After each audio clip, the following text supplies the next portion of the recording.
ED, IT, CBI, इसका इस्तेमाल किया जा रहा है विरोधियों को दबाने के लिए। मेरा मीडिया को सवाल है कि विपक्ष ने आपको ये कूड़ा कचरा पकड़ा दिया, वो कूड़ा कचरा लेकर के आप हमारे पास पहुंच जाते हैं। मीडिया वाले रिसर्च करें कि भाई सरकार के लिए क्या सवाल पूछने चाहिए, प्रधानमंत्री को क्या सवाल पूछना चाहिए। क्या हमारे प्रधानमंत्री आम खाते हैं? Good question. और अगर खाते हैं तो क्या काट के खाते हैं या टोपा होगा एकदम ऐसे गुटली के साथ खाते हैं? तुम चुल्लू भर पानी में जाके डूब के मर जाओ। a plus b into bracket square, a plus b into square into bracket square, a plus b into square into bracket square करे तो रिजल्ट आता है a square plus 2ab plus b square। ये एक्स्ट्रा 2ab मिलता है कि नहीं मिलता है? मेरी बहनों को, मेरी माताओं को इज्जत घर दिए हो, टॉयलेट दिए हो, या उन्हें धुएं के अंधकार से मुक्त किया हो। 50 करोड़ जब अकाउंट खोले तो 75 करोड़ जो है वो बहनों के नाम खोले। बीच 2366 किसानों ने आत्महत्या की। औसत निकाला हर दिन करीब 8 किसान मर रहे हैं। जब हमारी रिपोर्टिंग टीम वहां जाती है बुरा हाल दिखता है।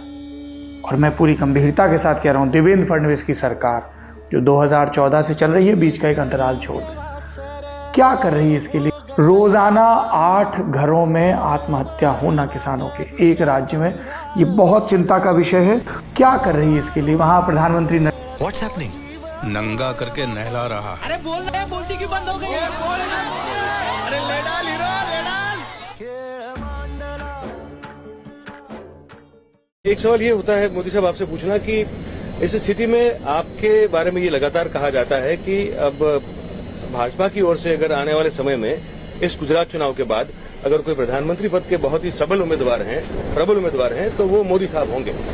इस पर आप ये कहा जाता है आपके बारे में, लेकिन आप इसके बारे में क्या कहते हैं?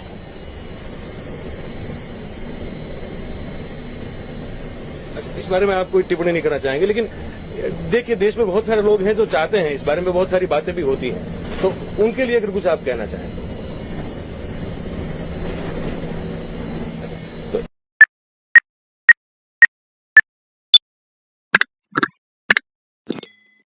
हेलो एवरीवन, आई होप कि आप सब अच्छे होंगे और अच्छे नहीं भी होंगे तो प्रिटेंड तो कर ही रहे होंगे। अभी हम देखने वाले हैं गोदी मीडिया के एक्सपोज वीडियो, और हर वीडियो का देने वाला हूं मैं अपना ओपिनियन कि मैं इस टॉपिक पे क्या सोचता हूं। आप लोगों से रिक्वेस्ट है चैनल के साथ जुड़ जाए, सब्सक्राइब कर ले, फ्री ऑफ कॉस्ट है। तो स्टार्ट करते हैं पहली वीडियो के साथ। देखते हैं पहली वीडियो, चलिए। आपको तो उनकी दाढ़ी के रंग पे भी दिक्कत है अजय जी, उनके कपड़े पर भी दिक्कत है, फिर धीरे से बोल देते हैं हमें क्या दिक्कत है। सब एक एक चीज तो आप ही गिना रहे हैं। कपड़े और दाढ़ी पर आ गए। मैं कपड़े दाढ़ी पे इसी कह रहा हूँ कि शुरुआत कह रहे हैं। हाँ। कब से शुरुआत होगी भाई? 2004 से तो शुरुआत करते करते अंजना ओम कश्यप हो गई 50 साल की, 36 साल से, सॉरी 34 साल से। आप भी तो शुरुआत ही देख रही, कब शुरुआत होगी? देश भी तो शुरुआत ही का इंतजार कर रहा है। 3 बार सांसद बन गए, शुरुआत ही कर रहे हैं भाई, बाकी लोग का क्या होगा? मुद्दा कहीं और का था बेचारा, तोड़ मुझे क्यों तोड़ा वही वाला बात हो गया। अंजना ओम मोदी को बेइज्जत कर, अंजना ओम कश्यप मोदी की बेटी है, इसलिए अंजना ओम मोदी निकल जाता है। मस्त डैमेज किया, बहुत मस्त इंसल्ट किया। 50 साल की बुढ़िया बता दिया बेचारी, कुछ बोल भी नहीं पाए क्योंकि बीजेपी का प्रवक्ता था, कांग्रेस का तो वाट लगा देती। चलो अगला देखते हैं। हनुमान जी की इतनी भक्त हैं तो मुझे बताइए हनुमान जी का नाम हनुमान जी कैसे पड़ा? हनुमान जी राम के सेवक थे, राम को फॉलो करने वाले थे। हनुमान जी का नाम पहले से हनुमान नहीं था, कैसे पड़ा? हनुमान जी का नाम तो अभी पूरा इतिहास में आप लेके जाएंगे तो जरूर इतिहास भी पढ़ी जाएगी फिर से, पर हनुमान चालीसा मैं पढ़ती हूँ, उसके बारे में मैं जरूर बता सकती हूँ। मैं दोगलापन करती हूँ, मैं हिंदू मुस्लिम की पार्टी से आती हूँ, मैं सिर्फ और सिर्फ नफरती बयान देती हूँ।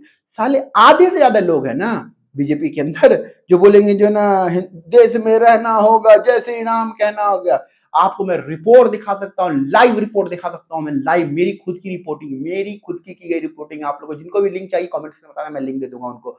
मैंने कम से कम 50 आदमी से पूछा होगा मध्य प्रदेश के अंदर, भोपाल के अंदर, कि भाई साहब राम जी का असली नाम क्या है? घंटा ना किसी को पता। 50 में से 50 लोगों को नहीं पता कि राम जी का असली नाम क्या है, और सब एकदम जय श्री राम, आएंगे राम, राम मंदिर यही बनेगा, जय श्री राम, जय हनुमान, जय ज्ञान, ये सब चीज कर रहे हैं।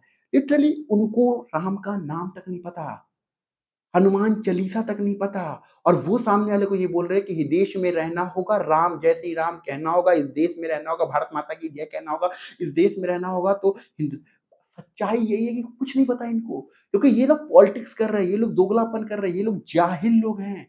इन लोग को पद मिला है, ये लोग दूसरे को धमकाते हैं कि भाई साहब हिंदू धर्म की रिस्पेक्ट करो, Hanuman ji is the great, Hanuman ji is the like this, और खुद जब तक 4 सवाल के तो हग देते हैं पैंट के अंदर, वो भी पीला पीला। बाकी अब आपका क्या ओपिनियन इस चीज का, कमेंट सेक्शन में बताओ। ऐसे दोगले नेता से दूर रहो। चलो अगला देखते हैं। के बारे में एक चर्चा और हो रही है कि कुछ पार्टी के अपने ही नेता हैं जो आपके साथ कंफर्टेबल फील नहीं कर रहे हैं, और कुछ लोग ये भी कह रहे हैं सुगबुगाहट है कि आप सुनते नहीं हैं, या फिर कुछ लोगों को ये भी लग रहा है कि हम एडजस्ट कंगना के साथ नहीं कर पा रहे। तो ऐसे में तालमेल बिठाने की आपने कोशिश की क्या? नहीं, ऐसा कुछ नहीं है, ये तो खैर अफवाहें हैं। और जब जैसे कहते हैं जब हाथी चलते हैं तो कुत्ते भौंकते हैं, तो भौंकते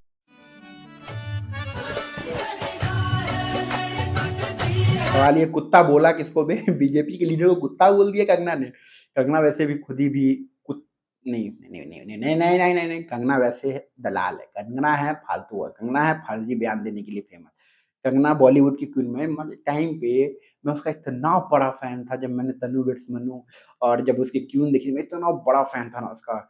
लेकिन फिर मैंने उसका 2-4 इंटरव्यू देख लिया जहाँ पे वो दलाली, चारूकारिता, नफरती बयान, फालतू की बातें करती नजर आ गई। उस दिन से बोले कि सूरत बस तुम्हारी अच्छी है, सीरत बहुत घटिया है तुम्हारी।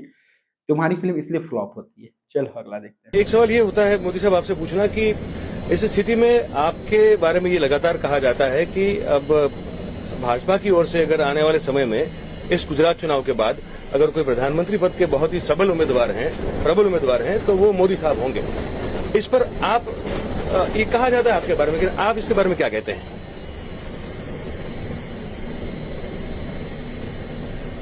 इस बारे में आप कोई टिप्पणी नहीं करना चाहेंगे, लेकिन देखिए देश में बहुत सारे लोग हैं जो चाहते हैं, इस बारे में बहुत सारी बातें भी होती हैं, तो उनके लिए अगर कुछ आप कहना चाहें तो। मैं कुछ नहीं बोलूंगा, मीडिया को इंटरव्यू ना देने का पुराना आदत है, लेकिन बयान देना ये बहुत पुराना आदत, फेंकने की पुरानी आदत है, नफरती बयान देने की पुरानी आदत है, समझ में, फालतू लोगों को फॉलो करने की पुरानी आदत है, झूठ बोलने की पुरानी आदत है, लेकिन मीडिया के सामने चुप रहने की पुरानी आदत है। लेकिन आपका जो मीडिया है कुछ पूछते हैं मोदी जी आप थकते क्यों नहीं है? मोदी जी मजदूरी करते तो थक जाएंगी। मोदी जी पर्स रखते हैं लेडीज, पर्स रखते हैं लेडीज, ओ सॉरी मोदी जी आप पर्स रखते हैं या फिर वॉलेट रखते हैं, ये पूछना चाहिए था मुझे। चलो अगला देखते। एक वो ध्रुव राठी बाहर से उठ करके आ गया जिसको इंडिया का ई भी नहीं पता होगा। इसलिए कहते हैं एजुकेशन इंपॉर्टेंट है, और जब बात एजुकेशन की आती है दोस्तों, दिल्ली वालों सोच समझ कर वोट डालना, क्योंकि इस मैप को देख लो। यूडाइस प्लस की 2018, 19 और 21-22 की रिपोर्ट्स के आधार पर अरविंद वेरियर ने ये मैप बनाया। इसमें आप देख सकते हो पूरे देश भर में 3 सालों के अंदर अंदर 60,000 से ज्यादा सरकारी स्कूल बंद हो गए। उत्तर प्रदेश और मध्य प्रदेश में सबसे ज्यादा सरकारी स्कूल बंद हुए हैं। इसके बाद उड़ीसा, असम, कर्नाटका, महाराष्ट्र, गुजरात, उत्तराखंड, ये आप खुद देख सकते हो। देश की पॉपुलेशन ऊपर बढ़ रही है और देश भर में सरकारी स्कूल बंद हुए जा रहे हैं। और प्राइवेट स्कूलों की जहां तक बात आती है, चाहे ये उत्तर प्रदेश हो, दिल्ली हो या कर्नाटका हो, प्राइवेट स्कूल फीस बढ़ाए जा रहे हैं। फॉर एग्जाम्पल डीपीएस रोहिणी की वेबसाइट पर उनकी एनुअल फीस देखिए, महीने के 15,550 रुपए। इसमें स्कूल बस भी ऐड कर लो तो महीने के 18,850 रुपए हुआ, और वो भी तब जब इस स्कूल को डीडीए लैंड अलॉट हुआ था। इन्हीं फीस बढ़ोतियों की वजह से दिल्ली सरकार के डिपार्टमेंट ऑफ एजुकेशन ने इस स्कूल को डी रिकॉग्नाइज कर दिया था, लेकिन फिर ये स्कूल हाई कोर्ट में चला गया, उस पर स्टे लगवा लिया और फिर तारीख पे तारीख मिले जा रही है। इसलिए वोट देना उन्हें जो एजुकेशन को प्रायोरिटी बनाए, जो आपके घर के बच्चों को बढ़िया शिक्षा दिला सके और जो सरकारी स्कूलों को बेहतर बना सके। अनपढ़ और नफरतपूर्ण लोगों की पार्टी को भूलकर भी मत वोट दे देना, क्योंकि ये देश के भविष्य का सवाल है, आपके बच्चों के भविष्य का सवाल है। क्या आप चाहते हो आपके बच्चों का ये हाल हो?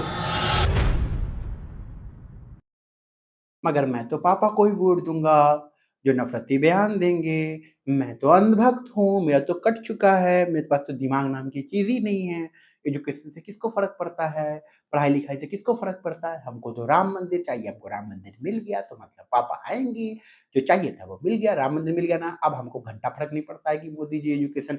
सोचो यार भाई, ये जो शिक्षा व्यवस्था है, ये लोग कमेंट करते हैं दिल्ली के ऊपर, मुझे इतनी हंसी आती है ना, जब बिहार का कोई नेता, यूपी का कोई बीजेपी का नेता या फिर किसी पार्टी का नेता जब कमेंट करता है ना दिल्ली के केजरीवाल के स्कूल पे, तो मुझे हंसी आती है कि तुम्हारे इतना जाहिल दोगला कोई नहीं। और ऐसे रोड के ये छपरी क्या बोलेंगे। प्लस आपको जो यूट्यूबर लोग जो बैठे हुए अभी एक कल का आने वाला वीडियो कल उसको भी लेंगे अच्छे से, उसकी बजाएंगे अच्छे से, ठीक है कि भाई साहब दुर्गाटी।